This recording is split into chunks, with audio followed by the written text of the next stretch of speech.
출애굽기 24장 1절부터 11절까지 말씀입니다. 이것은 하나님의 말씀입니다. 하나님의 말씀을 들으십시오. 또 모세에게 이르시되 너는 아론과 나답과 아비후와 이스라엘 장로 70인과 함께 여호와에게로 올라와 멀리서 경배하고 너 모세만 여호와에게 가까이 나아오고 그들은 가까이 나아오지 말며 백성은 너와 함께 올라오지 말지니라. 모세가 와서 여호와의 모든 말씀과 그 모든 율례를 백성에게 고하매 그들이 한 소리로 응답하여 가로되 여호와의 명하신 모든 말씀을 우리가 준행하리이다. 모세가 여호와의 모든 말씀을 기록하고 이른 아침에 일어나 산 아래 단을 쌓고 이스라엘 12지파대로 12기둥을 세우고 이스라엘 자손의 청년들을 보내어 번제와 소로 화목제를 여호와께 드리게 하고 모세가 피를 취하여 반은 여러 양푼에 담고 반은 단에 뿌리고 언약서를 가져 백성에게 낭독하여 들리매 그들이 가로되 여호와의 모든 말씀을 우리가 준행하리이다. 모세가 그 피를 취하여 백성에게 뿌려 가로되 이는 여호와께서 이 모든 말씀에 대하여 너희와 세우신 언약의 피니라. 모세와 아론과 나답과 아비우와 이스라엘 장로 70인이 올라가서 이스라엘 하나님을 보니 그 발 아래에는 청옥을 편듯하고 하늘같이 청명하더라. 하나님이 이스라엘의 존귀한 자들에게 손을 대지 아니하셨고 그들은 하나님을 보고 먹고 마셨더라. 아멘. 네, 오늘부터 성찬 강해 설교가 시작됩니다. 성찬 강해 설교. 오늘 설교 제목은 성찬 만남의 성례라는 제목입니다. 방금 말씀드린 것처럼 앞으로 몇 주 동안 성찬 강해 설교를 하려고 합니다. 왜 성찬 설교를 하는가? 두 가지 이유가 있습니다. 설명을 드리겠습니다. 첫째, 우리가 성찬을 어떻게 받고 있는가 돌아보기 위함입니다. 우리 교회는 매주 성찬을 시행하고 있습니다. 매주 성찬을 하기 때문에 익숙합니다. 그런데 익숙하다고 해서 우리가 성찬을 합당하게 받고 있다는 뜻은 아닐 수 있습니다. 성찬을 합당하게 받으려면 성경이 가르치는 성찬의 의미를 분명히 알고 실제로 성찬을 준비해야 합니다. 그래서 당회에서는 토요일에 성찬 준비 메시지도 보내고요. 성찬 함께 준비하기라는 글도 밴드에 올리고 있습니다. 하지만 이런 방식은 성찬을 잘 준비해야겠다고 마음먹은 성도들에겐 매우 유익하지만 그럴 마음이 없는 성도들에게는 아무 소용이 없습니다. 그래서 성찬이 굉장히 혼탁해질 수 있습니다. 그래서 설교를 통해서 우리가 성찬을 바르게 받고 있는지 공동으로 신방을 받는다는 생각으로 함께 말씀 앞에서 우리의 성찬을 돌아보려고 합니다. 두 번째 이유입니다. 둘째는 성찬이 올해 표와 아주 깊은 관련이 있기 때문입니다. 아시는 것처럼 우리 교회 회원들이 서울 경기 지역에 흩어져 계셔서 교제에 어려움이 있다는 소리를 많이 듣습니다. 그러나 우리가 한 성령으로 한 몸 된 지체라면 길을 찾아야 되지 않겠습니까? 그리고 길을 찾으려면 어떻게 해야 될까요? 개인적인 결단, 사랑해야겠다, 교제를 해야겠다, 이런 것도 중요하고, 또 교제에 대한 교육도 필요하고요. 공부도 할 필요가 있겠지요. 그렇지만 주님께서 주신 은혜의 수단이 가장 중요하지 않겠습니까? 교제를 위해서 우리에게 뭔가 주신 게 있다면 그것부터 먼저 제대로 챙기는 것이 중요하지 않겠습니까? 성찬을 통해서 참된 교제를 경험하지 못하고 있다면 다른 노력을 한들 무슨 소용이 있겠습니까? 성찬은 이미 매주 우리에게 주어지고 있습니다.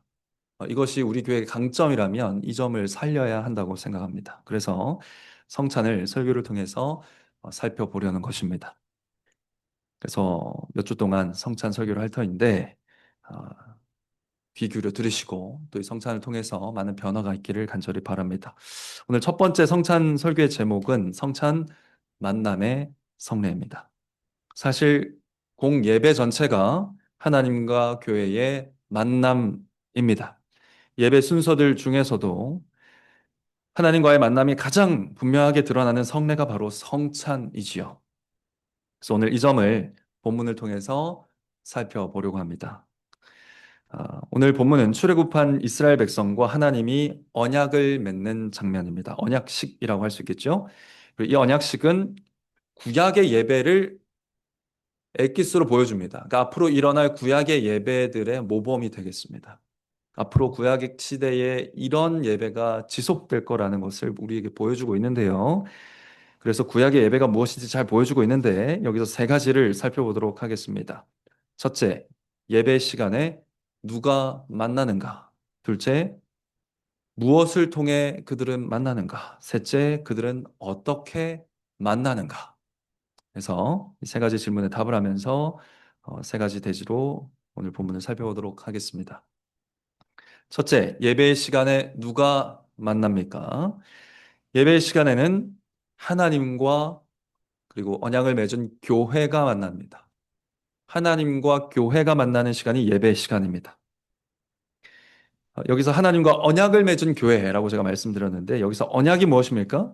언약은 두 당사자가 서로 해야 할 의무를 다 하기로 약속하면서 하나가 되는 것입니다. 이해되시죠? 두 당사자가 나는 이렇게 하겠습니다. 나는 이렇게 하겠습니다. 라고 의무를 서로 약속하고 그 약속하에서 하나가 되기로 하는 것입니다. 결혼 언약과 아주 흡사하죠. 신랑과 신부가 언약을 맺고 하나가 되어서 가족이 되듯이 그렇게 하나님과 교회가 언약으로 하나가 되는 것입니다. 그런데 사실 여러분, 우리 모두는 하나님과 하나가 될 자격이 없습니다. 우리는 하나님의 가족이 될 수 없는 존재들입니다. 아담 안에서 아담과 함께 지은 죄 때문에 그렇습니다. 그러니까 하나님과 언약을 맺는다는 것, 하나님의 언약의 대상이 된다는 것, 그러니까 하나님의 신부가 된다는 것은 인간이, 죄인이 꿈도 꿀 수 없는 일이었습니다. 그래서 하나님이 자신을 낮추셨습니다. 이 언약이라는 것은 하나님의 자기 낮춤입니다. 하나님은 자격 없는 사람들 가운데 일부를 선택하시고 그 선택하신 사람들을 하나님의 언약의 대상, 하나님의 신부로 삼으신 것입니다. 그렇게 언약으로 하나님과 한 가족이 된 사람들을 교회라고 하는 것이죠. 예배는 바로 하나님과 한 가족이 된 교회가 하나님과 함께 만나는 시간, 대화하는 시간입니다. 오늘 읽은 이 출애굽기에도 언약의 두 대상이 잘 나타나고 있습니다. 자, 시내 산에서 여호와 하나님과 이스라엘 백성이 지금 언약을 맺고 있는 장면을 보고 있습니다. 하나님도 이스라엘 백성에게 약속을 하고 이스라엘 백성도 하나님께 약속을 하면서 둘이 하나가 되고 있습니다. 하나님은 백성에게 무슨 약속을 하셨는가? 앞으로 조금 넘어가서 출애굽기 19장 5절과 6절 말씀 함께 보도록 하겠습니다. 출애굽기 19장 5절 6절 말씀 다 같이 함께 읽어보겠습니다. 시작. 세계가 다 내게 속하였나니 너희가 내 말을 잘 듣고 내 언약을 지키면 너희는 열국 중에서 내 소유가 되겠고 너희가 내게 대하여 제사장 나라가 되며 거룩한 백성이 되리라. 이스라엘 자손에게 고할지니라. 아멘. 자, 하나님은 이스라엘 백성에게 무엇을 약속하는가? 내가 너희를 나를 예배할 수 있는 백성으로 삼겠다. 특별히 제사장이라는 직분을 지닌 민족으로 삼을 것이다. 너희를 거룩한 백성으로 다른 민족들에서 구별해내겠다. 너희만 따로 나를 예배하게 할 것이다. 특별히 이렇게 약속을 하셨습니다. 그러면서 하나님은 이 이스라엘을 뭐라고 부르냐면 내 소유라고 부릅니다. 이건 원어로 나의 보물이란 뜻입니다. 이스라엘은 나의 보물이요, 내 소유다라고 말씀하시면서 나의 가장 소중한 사람들로 삼겠다라고 약속을 하십니다. 한마디로 너희의 하나님이 되겠다. 너희를 내 백성으로 삼겠다라고 약속하셨습니다. 이것이 하나님 쪽의 약속이었고요. 언약의 다른 한쪽인 이스라엘 백성은 무엇을 약속합니까? 오늘 본문을 보시면 여호와의 명하신 모든 말씀을 우리가 다 준행하겠습니다. 지키겠습니다. 라고 두 번이나 외치고 있습니다. 우리가 하나님께서 하신 모든 말씀을 다 지키겠습니다. 하나도 빠짐없이 모조리 다 순종하겠습니다. 라고 약속을 하고 있습니다. 이것이 이스라엘 백성 쪽의 약속입니다.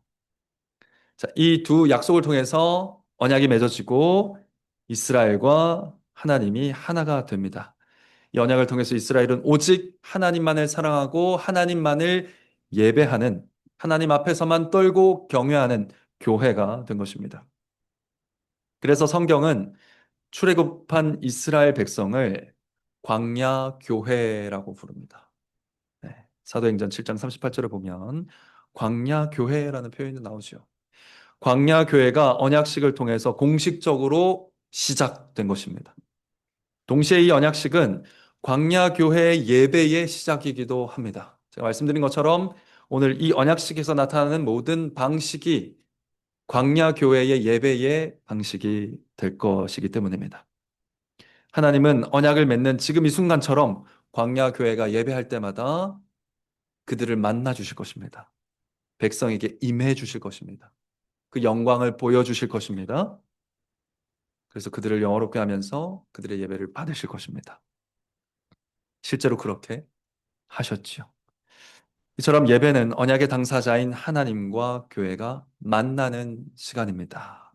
우리 자녀들 뭐라고요? 예배는 하나님과 교회가 만나는 시간입니다. 나중에 물어보겠습니다. 자, 우리가 드리는 공예배는 어떨까요? 신약 교회 예배는 어떻습니까?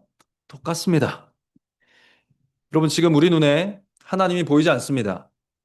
예배하고 있는 우리가 우리만 보입니다. 사람들만 보이죠. 근데 예배하고 있는 우리가 반드시 믿어야 될 내용이 무엇이겠습니까? 여기에 하나님이 보이지 않지만 삼위 하나님이 계시다는 것을 믿음으로 예배해야 합니다. 그리고 하나님이 우리와 만나주고 계시다는 사실을 믿음으로 예배해야 합니다. 만일 예배 시간이 우리만 모여 있는 시간이라면, 지금 우리가 눈으로 보는 것이 예배에 달하면 우리처럼 불쌍한 사람, 불행한 사람이 이 세상에 없을 겁니다. 이와 관련해서 권기현 목사님이 쓴 예배 중에 찾아오시는 우리 하나님이라는 책을 보면 이런 내용이 나옵니다. 제가 읽어보겠습니다. 예배가 단지 우리만 참석하는 모임이라면, 하나님께서 임재하지 않는 모임이라면 그리스도인들이야말로 참으로 슬프고 불행한 사람들입니다. 그들은 언약의 상대를 만나지 못한 채 돌아가기 때문입니다. 그분이 화답하지 않으시는데도 그분의 이름을 부르며 예배를 시작하기 때문입니다. 그분이 듣지 않으시는데도 허공을 향해 찬송하고 기도하기 때문입니다. 그분이 말씀하지 않으시는데도 설교를 듣기 때문입니다. 그분이 참석하지 않으시는데도 성찬의 식탁에서 먹고 마시기 때문입니다. 그분이 돌보지 않으시는데도 우리의 물질을 드리기 때문입니다. 그분이 복 주지 않으시는데도 예배의 마지막에 목사가 든 두 손을 바라보면서 아멘이라고 외치기 때문입니다. 그러나 우리 하나님은 예배 중에 정말 우리를 찾아오십니다. 아멘이죠. 사랑하는 성도 여러분, 그래서 우리는 불행한 자들이 아닙니다. 그러나 하나님이 여기에 계시는 게 확실한데 그것을 모르고 예배하거나 그것을 믿지 않고 예배하는 자들은 참으로 불행하고 불쌍한 사람들이죠. 그것이 확실합니다. 지금도 예배 중에 우리를 찾아오시고 만나주고 계시는 하나님이 분명히 있는데 그것을 믿지 않고 예배하거나 그것을 모르고 예배하는 자들은 이 예배 안에 있는 자들 중에 가장 불쌍한 사람들일 겁니다. 그럼 반드시 하나님이 여기 계시다는 것, 그리고 우리를 만나주고 계시다는 것을 믿으면서 공예배로 나와야 됩니다. 이것을 믿으면 좋을 수가 없겠죠. 그러나 우리는 믿음이 연약하여서 하나님이 우리를 공예배에서 만나주신다는 사실이 좀처럼 믿어지지가 않습니다. 우리는 눈에 약합니다. 보이는 것에 약합니다. 안 보이니까 안 믿기죠. 그래서 졸림을 이기지 못하고 잠에 빠져들기도 합니다. 이런 연약한 우리를 하나님이 아시고 하나님은 눈으로 볼 수 있는, 하나님이 여기 있다는 표를 주셨습니다. 성찬입니다. 성찬의 시간에 우리는 손으로 받는 떡과 잔을 통해서 정말 하나님이 우리와 함께 계시고 심지어 우리 안에 계시다는 것을 경험합니다. 그리스도를 받아서 그리스도를 먹습니다. 여기에 계시고 우리와 함께 하신다는 것을 성찬을 통해서 눈으로 보고 손으로 만지고 몸몸으로 경험하게 하신 것입니다. 체험하게 하시는 것이죠. 우리가 믿음이 약해서 도우시기 때문에 그렇습니다. 그러므로 사랑하는 성도 여러분, 성찬의 도움을 받아서 공예배 전체가 하나님께서 함께 하신다는 예배라는 사실을 더 뚜렷하게 바라보게 되시기를 바랍니다. 성찬에서 경험한 그 하나님이 온 예배 순서에 함께 하신다는 것을 믿음으로 바라보십시오. 그리고 이 주일뿐 아니라 모든 일주일의 삶 속에서도 내 모든 삶의 시간에도 하나님이 임마누엘 하신다는 사실을 이 성찬을 통해서 분명히 바라보게 되시기를 바랍니다. 성찬에서 만나는 하나님을 모든 순서마다 나의 모든 시간마다 만나고 싶다는 기대로 가득 차서 살아가게 되는 여러분 되시기를 간절히 바랍니다. 자, 둘째로 예배할 때 교회는 무엇을 통해 하나님과 만납니까? 오늘 본문을 보니까 중보자가 뿌린 언약의 피를 통해 하나님과 교회는 만납니다. 중보자가 무엇입니까? 중보자란 멀리 떨어져 버린 두 사람 사이에서 이 두 사람을 화해시키는 사람을 중보자라고 합니다.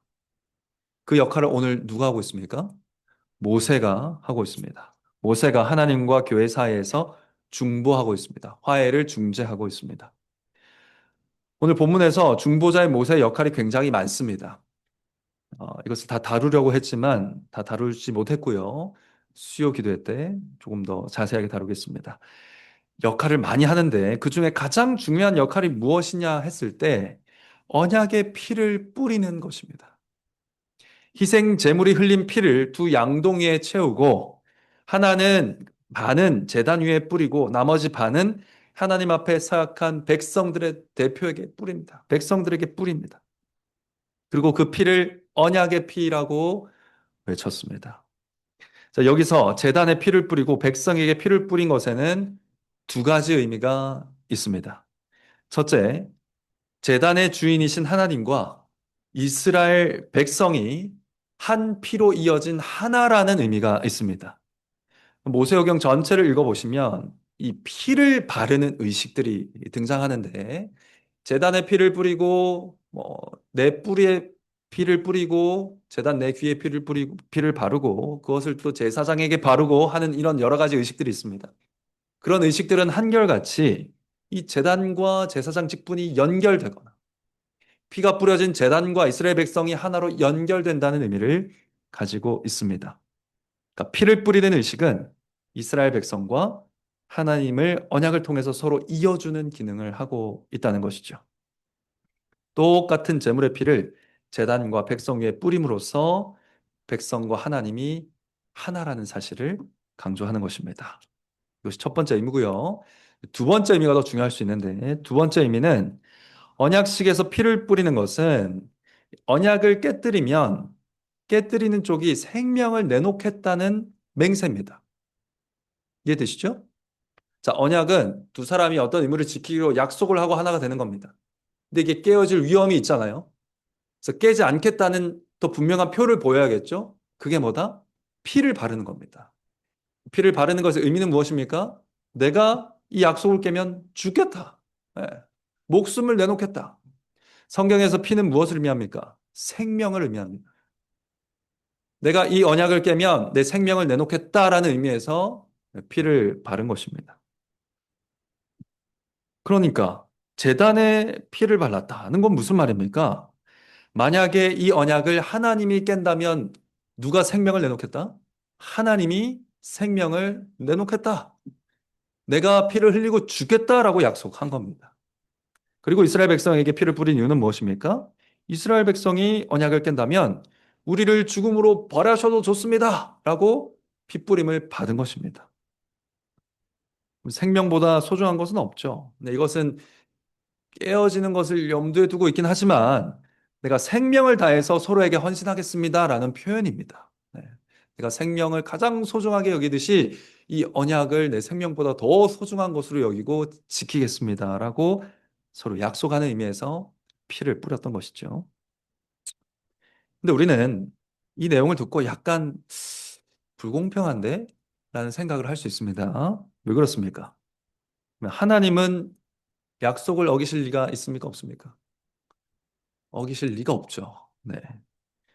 그리고 하나님이 피 흘려 죽으실 수 있습니까? 죽으실 수도 없죠. 네, 이에 비해서 사람은 어떻습니까?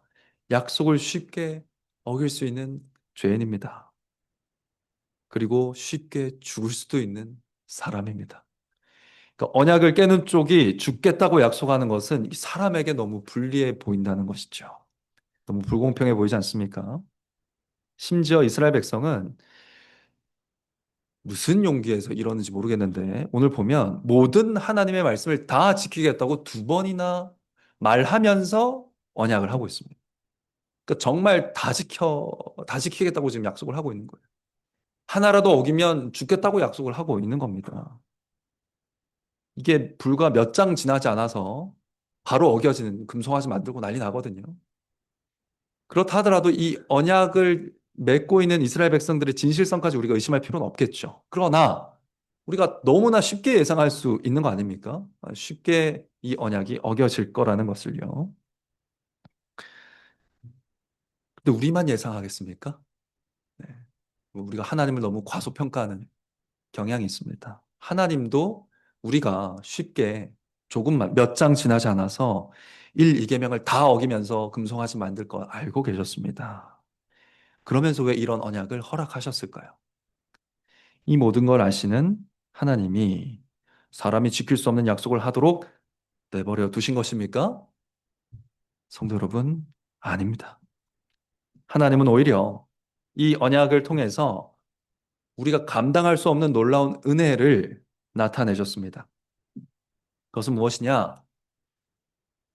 사람이 언약을 어겼을 때, 깰 때 그 책임을 하나님께서 죽음으로 대신 지시겠다고 약속하고 있다는 것입니다. 우리가 오늘 언약을 그렇게 읽어야 된다는 것입니다. 사실 여러분, 오늘 이 언약을 맺는 이 장면은요, 아브라함과 또 아브라함의 후손들에게 맺으신 모든 언약의 갱신입니다. 그러니까 하나님 입장에서는 한 번도 이 언약이 깨진 적이 없어, 취소된 적이 없어요. 그러니까 아브라함에게 맺으신 언약이 그냥 계속 지속되고 있는 겁니다. 끝없이 이 사람 쪽에서만 언약이 어겨지고 잘못 지켜지고 잘못됐던 거죠. 그래서 이스라엘 백성은 오늘 언약을 맺으시면서 그 언약을 지금 갱신하고 있을 뿐 하나님 입장에서는 아브라함 언약과 이 시내산 언약은 같은 언약입니다.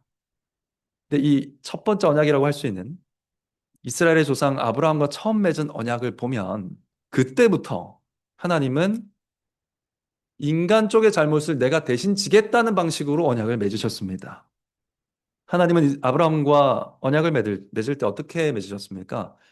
쪼갠 고기, 하나님이 이제 고기를 쪼개놓으라 하시거든요. 짐승을 잘라서 쪼개놓습니다. 그 쪼갠 짐승들 사이로 횃불의 형태로 지나가십니다. 자, 이게 무엇을 의미하겠습니까? 언약이 깨어지면 어떻게 되겠다? 내가 이 짐승과 같이 쪼개져 죽겠다라고 서약하시는 거예요. 내가 이 언약을 반드시 지킬게. 아브라함아, 내가 이 약속 반드시 지킨다. 안 지켜 내가 이 고기처럼 쪼개져 죽어도 좋아 하고 이 쪼개진 고기 사이를 지나간 것입니다. 반드시 약속을 지키겠다는 말씀인 것이죠. 자, 그러면 아브라함도 지나가야겠죠? 아브라함 지나갔을까요? 안 지나갔습니다. 아브라함은 쪼갠 고기 사이를 지나가지 않습니다. 여기에는 어떤 암시가 있습니까? 아브라함이 언약을 깬다 하더라도 그 책임을 누가 지겠다? 하나님이 지겠다는 암시가 들어 있습니다. 그것이 오늘 너무 잘 명백하게 나타나고 있는 장면은 오늘 본문입니다. 오늘 본문 보시면 하나님은 이스라엘이 언약을 깨뜨릴 때 오늘 이 장면을 기억하시면서 생명을 요구하시긴 할 거예요. 너희들이 언약을 깼으므로 생명을 내놓으라 하실 겁니다. 근데 여러분 누구의 생명을 요구하실까요? 지금 누구의 피가 뿌려지고 있습니까? 오늘 뿌려진 피가 누구의 피입니까? 우리 선조들처럼 손 착 찢어가지고 혈서 쓰듯이 자기의 피를 흘려가지고 막 피를 뿌렸습니까? 아닙니다. 이 피는 누구의 피입니까? 희생 제물의 피입니다. 희생 제물의 피가 뿌려지고 있습니다. 이스라엘 백성의 모든 죄를 대신해서 죽은 희생 제물의 피를 뿌린 것입니다. 그래서 이스라엘 백성이 죄를 짓게 될 때, 언약을 깨뜨리게 될 때, 오히려 희생 제물의 피로 언약을 깨어버린 백성의 죄를 덮으실 겁니다. 그리고 백성이 언약을 깬 책임을 하나님이 지실 겁니다. 무슨 말입니까? 하나님이 죽으신다는 얘기죠. 피 흘려 죽으신다는 얘기입니다. 그렇게 하시기로 언약을 맺고 계시다는 것입니다. 희생 제물의 피로 언약을 깨어버린 백성의 죄를 덮으실 것이고 그 희생 제물도 하나님이 제공하실 것입니다.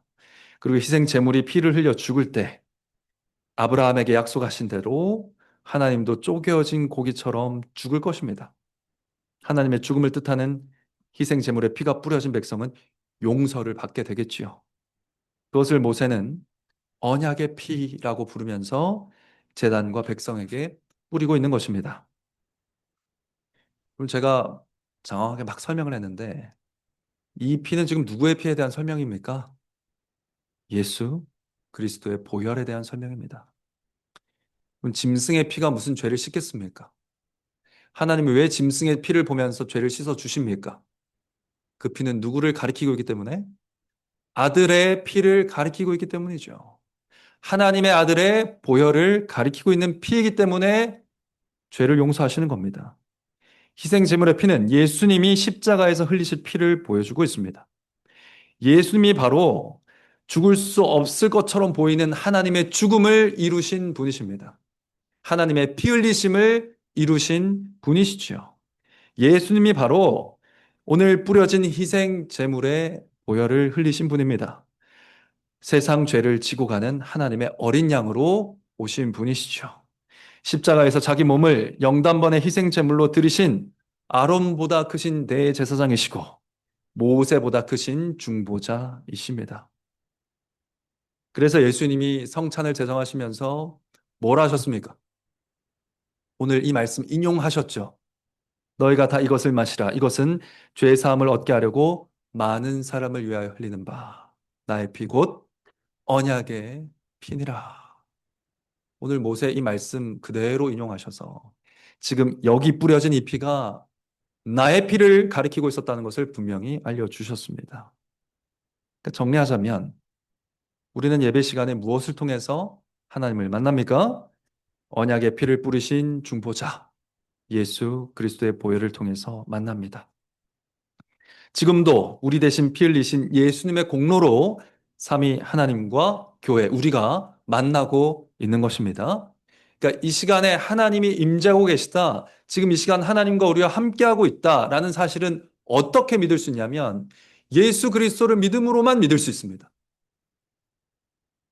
우리의 중보자이시고 우리의 희생 제물의 보혈이 되시는 예수 그리스도를 믿어야만이 삼위 하나님과 함께 예배하고 있다는 것을 믿을 수 있다는 얘기입니다. 그래서 설교 시간에 이 강단에서 피 묻은 예수 그리스도의 복음만 선포하는 것입니다. 그래서 성찬 시간에 살찌고 피 흘리신 복음을 떡과 잔을 보고 만지며 맛보고 음미하며 믿음으로 삼키는 것이죠. 따라서 사랑하는 성도 여러분, 삼위 하나님을 예배하러 나오셨다면 여러분 어떤 기대로 나와야 되겠습니까? 중보자 그리스도의 피 묻은 복음만 기대하면서 오셔야 됩니다. 강단을 향해서 다른 말씀을 기대하거나 요구하지 마십시오. 내 귀를 시원하게 해줄 말을 요구하지 마시기 바랍니다. 여러분의 귀를 시원하게 할 말을 기대하지 말라고요. 여러분이 원하는 말씀을 여기서 하지 않을 겁니다. 여러분이 들어야 할 말씀을 선포할 겁니다.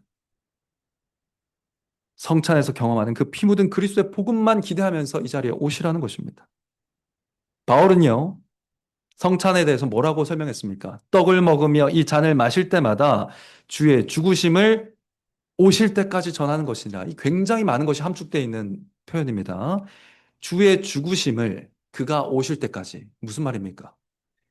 죽으신 예수 그리스도가 부활하셨고, 부활하신 예수 그리스도가 우리를 떠나가셨고, 승천하셨고, 지금 하늘 보좌 우편에 앉아 계시다가 다시 오실 거라는 복음의 총체적인 내용이 다 축약된 표현이 뭡니까? 주의 죽으심을 오실 때까지입니다. 이 짧은 표현에 예수 그리스도의 모든 복음을 함축시켜 놓았습니다. 성찬이 무엇이냐?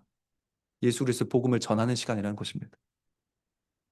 성찬을 먹으며 주의 죽으심과 그의 부활과 그의 승천과 그의 재림을 그가 다시 오실 때까지 설교하며 전파하는 곳이 교회다. 그것이 교회 정체성이다라는 것을 분명히 말씀하고 있습니다. 따라서 찬송가의 가사처럼 평생에 듣던 말씀 또 들려주시오 하면서 교회에 나오셔야 됩니다. 이것이 여러분의 찬송이 되길 바랍니다. 여러분이 듣고 싶은 말을 들으려면 교회에 올 필요가 없습니다. 교회에 오실 이유가 없습니다. 여러분의 귀를 시원케 해주는 정치 구호는 정치인에게 가서 들으시고요. 여러분의 불안을 덜어주는 위로는 상담가에게 가서 들으십시오. 잠시 잠깐 그런 것들이 필요할 수 있겠죠. 가서 들으세요. 여기서 그런 걸 기대하지는 마시라고요. 하나님은 우상이 아니라서 우리가 소원하는 대로 답해주지는 않으실 겁니다. 그럼 안 들을 겁니까? 들으셔야죠. 그 길만이 여러분이 살 길인데요.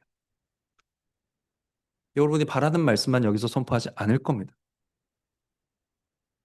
들으십시오. 그러나 교회를 핍박하는 자들을 혼내주고 싶겠지만 우리의 중보자 예수님은 우리가 그들을 위해 기도하고 원수 같은 그들을 사랑하라고 말씀하고 계십니다. 지금요. 지금 그렇게 말씀하고 계신다고요. 원수 같은 그 사람을 당장 벌 주고 싶겠지만 중보자 예수님은 그들을 위한 심판을 하나님께 맡기라 하십니다. 그러니까 자꾸 세상에서 일어나는 싸움을 가지고 교회가 판단하라 하지 마십시오. 여기는 그런 자리가 아닙니다. 설교와 성찬에서 언약의 피를 흘리신 중보자를 만나십시오. 오직 그것만 기대하고 나오시기 바랍니다. 그리고 그분을 이끌고 가지 말고 그분을 따라가는, 그래서 삼위 하나님을 만나는 여러분 되시기를 간절히 바랍니다. 자, 첫째, 예배 시간에 누가 만나는가? 하나님과 교회가 만납니다. 둘째, 그들은 무엇을 통해 만나는가? 중보자가 뿌린 언약의 피를 통해 만납니다. 셋째, 그럼 그들은 어떻게 만납니까? 직분자들의 봉사를 통해 만납니다. 자, 하나님은 분명히 언약을 통해서 하나님의 백성인 교회와 만나십니다. 그런데 오늘 언약식 장면을 보면 모든 백성이 다 하나님과 직접 만나지는 않습니다. 직접 만난 적이 있었습니다. 우리가 오늘 십계명 말씀 읽었는데 십계명이 선포될 때 하나님이 백성들에게 하나님의 우레와 같은 목소리를 들려주셨습니다.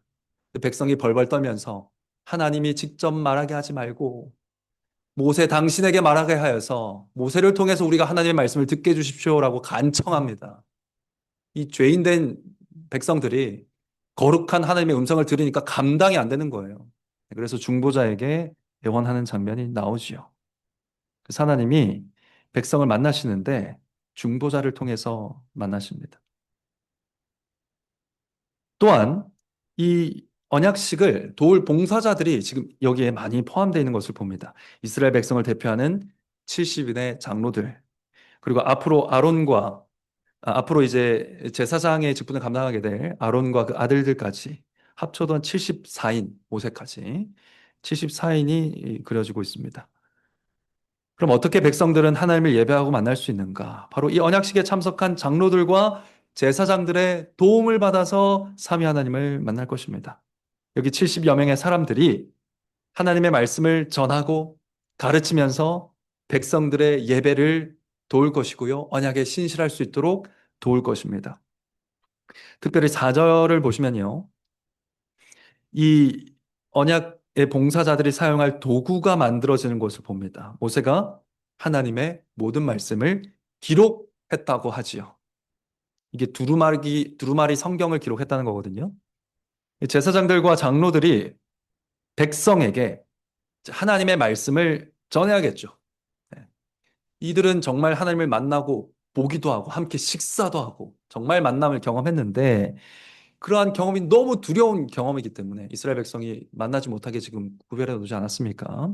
근데 그들에게 하나님이 어떠한 분인지 하나님 무슨 말씀 하셨는지 가르쳐야 되잖아요. 그 가르침의 도구가 뭡니까? 성경입니다. 두루마리 성경을 주신 것입니다. 모세를 통해서. 이들이 성경을 펴서 부지런히 율법을 가르치고 성경을 읽어주고 기록된 율법대로 재판하면 무슨 일이 일어나겠습니까? 이스라엘 백성이 삼위 하나님을 만나게 되겠죠. 이스라엘 백성이 언약한 대로 하나님의 말씀에 순종하는 삶을 살게 되겠죠. 이스라엘 백성이 하나님의 음성을 듣게 되겠죠. 이스라엘 백성이 하나님의 통치를 받게 되겠죠. 그러니까 실질적인 만남이 일어나게 된다는 것입니다. 즉 이스라엘 백성의 전체 삶이 하나님을 예배하는 거룩한 삶이 되어갈 것입니다. 이들의 봉사를 통해서요. 하나님께서 앞으로 계속될 안식일에는 제사장들의 봉사를 통해서, 앞으로 계속될 평일에는 장로들의 치리를 통해서 하나님의 말씀을 청종하고 예배하게 하신 것입니다.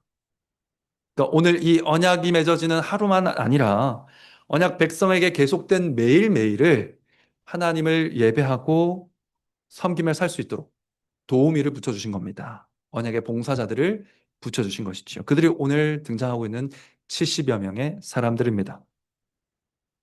신약교회도 똑같습니다. 목사, 장로, 집사, 이 그리스도께서 세우신 직분자들이 바로 그런 봉사자들입니다. 물론 직분자들이 여러분과 하나님을 만나게 해드릴 수 없습니다. 저희는 중보자가 아닙니다. 저희가 있어야 하나님 만날 수 있고 이런 거 아닙니다. 하지만 하나님께서 말씀의 사역자들의 봉사를 통해서 여러분을 만나시는 것 또한 사실입니다. 여러분을 도우시는 것 또한 사실입니다. 하나님께 쓰임받는 자들이라는 것이죠. 목사의 말씀과 성례의 봉사를 통해서 또 장로의 치리 봉사를 통해서 집사의 구제의 봉사를 통해서 하나님은 여러분을 찾아가시고 방문하십니다. 만나시죠. 여러분이 하나님의 말씀을 듣고 만날 수 있도록 설교하게 하시고요. 여러분이 하나님의 다스림을 받으며 하나님을 만날 수 있도록 치리를 받게 하시고요. 여러분이 하나님의 위로를 받을 수 있도록 구제를 받게 하시는 겁니다. 이 사역자들의, 직분자들의 직무를 통해서 하나님이 백성을 만나시는 겁니다. 교회를 만나시는 겁니다. 이것은 정중현이라는 사람, 네. 제가 목사잖아요. 목사라는 사람, 장로, 집사라는 사람 자체가 특별해서가 아닙니다. 저한테 아무 능력 없습니다. 네. 그러나 저 같은 목사들이 또 장로들이 집사들이 중보자 예수님께 받은 일 때문에 네. 예수님께서 저에게 맡겨주신 일 때문에 하나님께서 성도들을 만나는 일에 저희를 쓰시는 겁니다. 그래서 여러분이 존중해 주는 것이죠. 그런데 이 예배 가운데서 이 세 직분의 봉사가 모두 드러나는 시간이 언제입니까? 성찬입니다. 네, 성찬의 시간에 우리는 이 세 직분의 봉사를 동시에 봅니다. 우리는 성찬의 시간에 목사의 성찬 집례를 통해서 앞서 선포된 설교를 눈으로 봅니다. 장로의 성찬 봉사를 통하여서 권징으로 성찬상을 지키는 장로의 치리를 봅니다. 또한 성찬 중에 집사가 봉헌을 거두어 드리는 일을 보면서 많이 거둔 이도 남는 것이 없고 적게 거둔 이도 모자란 것이 없는 하나님의 백성을 평균케 하시고 구제하시고 도우시고 위로하시는 복음을 보게 됩니다. 하나님의 종들의 사역을 보게 되지요. 이 모든 일을 직분자에게 맡기신 그리스도를 만나게 되는 것입니다. 그리하여 그리스도를 통해서 삼위 하나님과 교제하는 식사가 이루어지는 것이죠. 그래서 오늘 9절부터 11절까지 말씀을 보면 이 언약식을 총 마무리하는 식사가 벌어지고 있는 겁니다. 모세와 아론과 나답과 아비후와 이스라엘 장로 70인이 이스라엘의 하나님을 보면서, 사실 이게 성경에 잘 안 나오는 편이거든요. 거의 찾아볼 수 없는 편입니다. 하나님을 보고 먹고 마시는 식사 장면이 마지막에 등장하는 것입니다. 네, 여기에 대해 또 굉장히 많은 내용들이 있는데 수요 기도회 때 말씀드리겠습니다. 그리고 이 모습이 바로 어떤 모습과 같다는 것입니까? 성찬의 교제를 담고 있다는 것입니다. 하나님이 중보자를 통해서 백성의 대표들과 함께 대면하여 만나 식사하는 모습. 이것이 바로 성찬에서 일어나는 만남을 보여주고 있습니다. 그러니까 언약에 포함된 모든 존재들이 다 식사 자리에서 만납니다. 하나님과 백성이 식사 자리에서 만나고요. 백성의 언약을 돕기 위한 봉사자들도 식사 자리에서 만나고 모든 만남이 성찬에서 이루어지고 있습니다. 성찬은 만남의 성례라는 것입니다. 결론입니다. 사랑하는 성도 여러분, 우리는 예배에서 하나님을 만납니다. 중보자 예수 그리스도의 언약의 피를 통해 만납니다. 직분자의 말씀의 봉사를 통해 만납니다. 그리고 이 모든 예배의 모든 만남이 어우러지는 식사의 자리가 바로 성찬입니다. 오늘 본문은 이 아름다운 그림을 언약식에 담아내고 있습니다.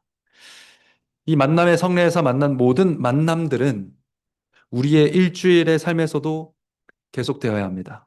마치 주일의 예배가 한 주간을 삶의 예배로 물들이는 것과 똑같습니다. 성찬의 만남도 한 주간을 물들여야 합니다. 삼위 하나님과 예배 때 만났으면 일주일 내내 안 만나도 됩니까? 한 주간의 삶의 모든 현장에서도 함께 하십시오. 선포해 주시잖아요. 내가 너희와 함께 하겠다. 삼위 하나님 함께 하실 겁니다. 성찬에서 강해진 믿음으로 함께 하시는 하나님을 바라보시면서 일주일을 살아가시기 바랍니다. 하나님은 여러분을 만나러 가실 것이니 여러분도 믿음으로 만남에 응하시기 바랍니다. 이 만남을 어떻게 이룹니까? 그 만남을 이룰 수 있도록 그리스도께서 피 묻은 손으로 주신 만남의 도구들이 있지요. 말씀을 연구하고 예수님이 가르쳐 주신 대로 기도하면서 다시 다가올 성찬, 성례를 준비하는 것. 이 은혜의 수단들 부지런히 사용하시기 바랍니다. 그렇게 한 주간을 살아가면서 삼위 하나님을 만나시기 바랍니다.